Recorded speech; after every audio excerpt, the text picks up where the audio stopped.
concept of cultural revolution would be taken much further and much deeper in the China of Mao Zedong. Under the leadership of the chairman, there was a general cultural reorientation away from the West and away, critically, from Chinese culture, and initially toward the Union of Soviet Socialist Republics, and then eventually even away from that. So in the early years of the People's Republic, all Western teachers, missionaries, and business people were sent packing, along with their ideas, from the Chinese mainland. Western religions were actively suppressed within China, Catholic priests especially persecuted. All Western educational institutions were closed. Private correspondence with foreigners could be construed as a criminal act.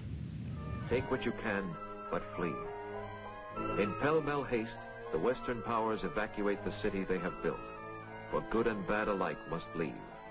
The businessmen come for profit, as well as missionaries come to heal, must say goodbye, as out the Yangtze steams the last of Western influence, and farewell to a century.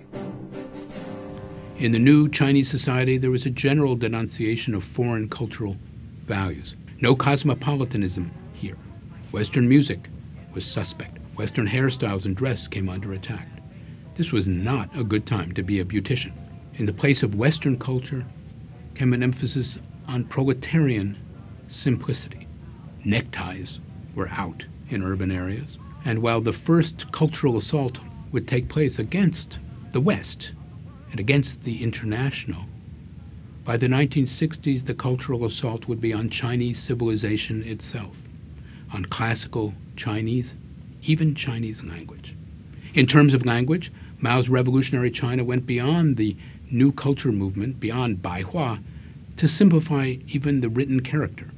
This was a radical step that had the effect of cutting off many young Chinese from the cultural riches of classical literature, all of which had been printed in traditional characters.